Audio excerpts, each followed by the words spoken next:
What's up, guys? Chapter 8, here we go. If you're reading this, then you just finished 7, hopefully. If not, you need to go back and listen to 7. Chapter 7 was all about the house by the sea. So, what I'm wanting you to do there, remember it's a visualization exercise, so I want you to draw me a picture. So, make sure you read those directions on there and check it out. But let's flip back just so we can do what we always do, see where we're at. They're literally at Heinrich's house, all right? And that's really it. They're Ellen and Anne Marie are by the ocean, looking across the way to see Sweden. They are walking around the grass, the flowers, and yeah, Ellen said she's never really been there before. She said her mom was really afraid of the ocean. They don't really go there much, so yeah, that was that. And then that was about it, right? They saw a little kitten. The girls were just chilling, walking around. They joked about Heinrich not having a wife. So Mama was there, kind of talking smack to him about that. And she did have a surprise for the girls: applesauce tonight. How exciting is applesauce to you? Well, if you haven't had sweets in a long time, maybe applesauce sounds really good to you. But again, part of that shortages and stuff, so they're going to have that and fish tonight. From Heinrich. They did talk about the necklace. Remember the necklace, the Star of David necklace, this one right here, that she ripped off of Ellen. She told Ellen that, hey, I hid it somewhere very special, all right, very safe that no one will ever know where it's at. Until it's safe to wear it again, we're not getting it out yet. And then the last part, the girls were headed to bed. Mama and Heinrich were downstairs talking. And she said something was different though about this night. She did like that. It kind of reminded her of the old days. But what she really noticed was, sorry, I'm looking for a post-it note, was that there was no laughter. Okay, no laughter at all tonight. So that's where we're at. All right. So we're gonna read chapter 8 here, and that'll be our final chapter for today. So chapter 8's there has been a death. Sounds scary. So let's see what's good. All right. Sorry, just get everything straightened up over here, guys. All right. There's been a death. A lot of you had some predictions in class, so see what happens. Through a haze of dreams, Anne Marie heard Heinrich rise and leave the house, headed for the barn with his milking pail at daybreak. Later, when she woke again, it was morning. She could hear birds calling outside, one of them close by the window in the apple tree, and she could hear Mama below, in the kitchen, talking to Kirsty. Ellen was still asleep. The night before, so shortened by the soldiers in Copenhagen apartment, seemed long ago. See, look, right, this is just happening in a couple of days, guys. This is not like months and months of time. It was the race down the school. Next thing you know, Peter visits and says that they're taking Jewish people. The next night, they spend the night. They're there. Soldiers come, and boom, the next morning, they're on a train to Heinrich's house. Sorry, guys. Anne Marie rose quietly so that she wouldn't wake her friend. She pulled on her clothes and went down the narrow, curved staircase to find her sister kneeling on the kitchen floor trying to make the gray kitten drink water from a bowl. Silly, she said. Kittens like milk, not water. I'm teaching this one new habits, Kirsty explained importantly, and I have named him Thor, God of Thunder. Anne Marie burst out laughing. She looked at the tiny kitten who was shaking his head, irritated at his wet whiskers as Kirsty kept trying to dip his face into the water. God of Thunder, Anne Marie said. He looks as if he would run and hide if there were a thunderstorm. He has a mother someplace who would comfort him, I imagine, Mama said. And when he wants milk, he'll find his mama. Or he could go visit the cow, Kirsty said. Although Heinrich no longer raised crops on the farm, as his parents had, he still kept a cow who munched happily on the meadow grass and gave little milk each day in return. Now and then he was able to send cheese into Copenhagen to his sister's family. This morning, Anne Marie noticed with delight Mamma had made oatmeal, and there was a pitcher of cream on the table. It's been a very long time since she's tasted cream. At home, they had bread and tea every morning. Mamma followed Anne Marie's eyes to the pitcher. Fresh from Blossom, she said. Heinrich milks her every morning before he leaves for the boat. And, she added, there's butter, too. Usually not even Heinrich has butter, but he managed to save a little this time.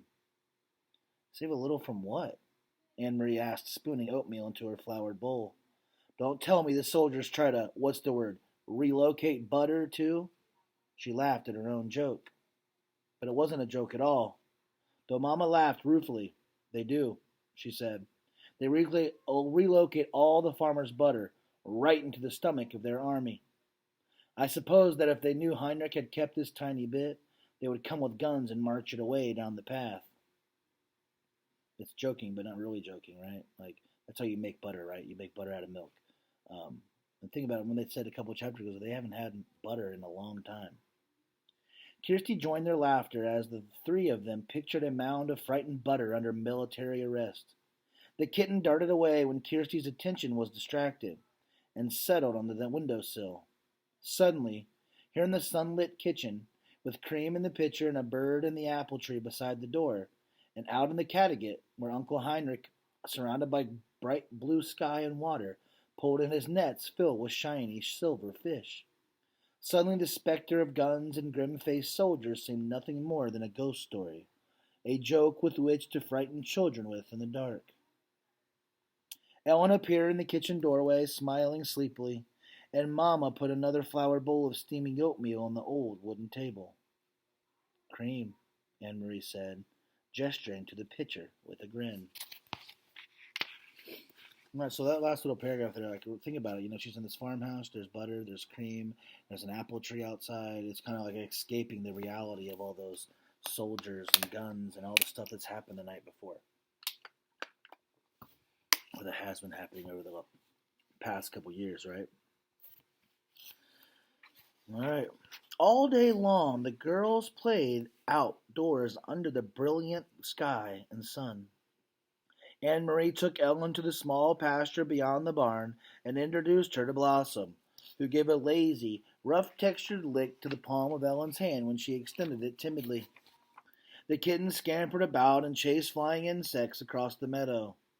The girls picked armfuls of wildflowers, dried brown now by the early fall chill, and arranged them in pots and pitchers until the tabletops were crowded with their bouquets.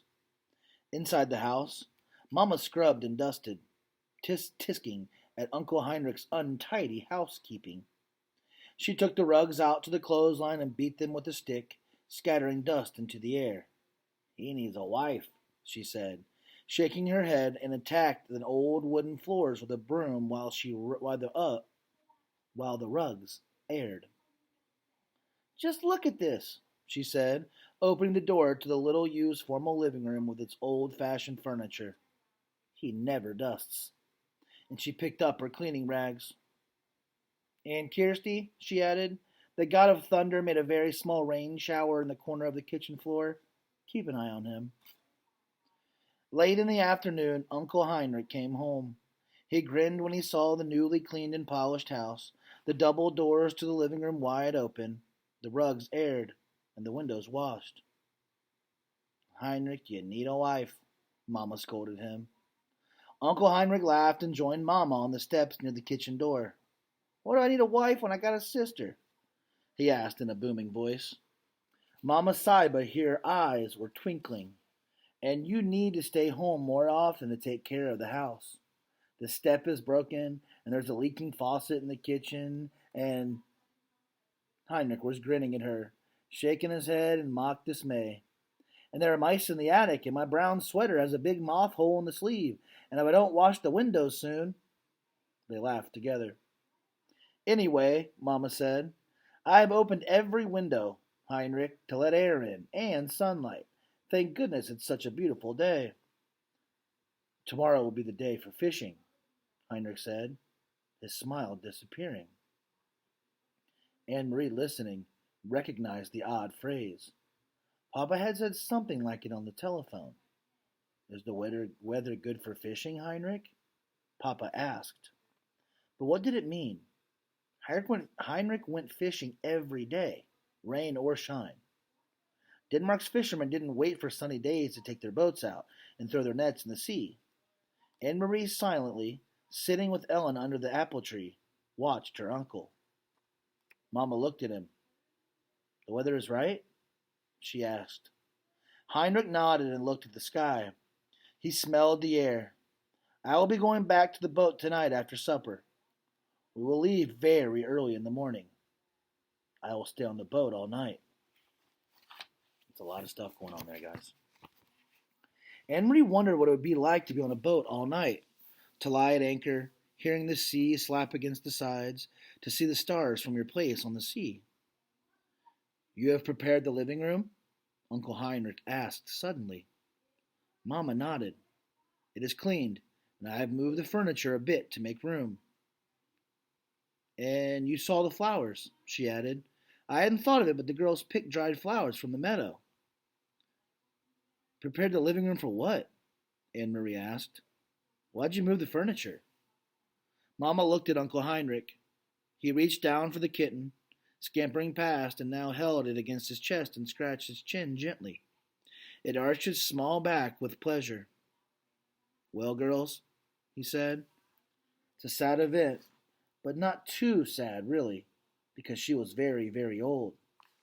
There has been a death, and tonight your great Aunt Bertie will be resting in the living room in her casket before she is buried tomorrow. It's an old custom, you know, for the dead to rest at home and their loved ones to be with them before the burial." Kirsty was listening with a fascinated look. "Right here?" she asked. "A dead person right here?" Anne Marie said nothing. She was confused. This was the first she had heard of the death in the family. No one had called Copenhagen to say that there had been a death, and no one seemed sad. And, most puzzling of all, she had never heard the name before. Great Aunt Bertie. Surely she would have known if she had a relative named that. Kirsty might not. Kirsty was little and didn't pay attention to such things. But Anne Marie did. She had always been fascinated by her mother's stories of her own childhood. She remembered the names of all the cousins, the great aunts and uncles, who had been a tease, who had been a grouch, who had been such a scold that her husband finally moved away to a different house, though they continued to have dinner together every night. Such wonderful, interesting stories, filled with the colorful personalities of her mother's family. And Anne Marie was quite certain, though, she said nothing. There was no great Aunt Bertie. She didn't exist.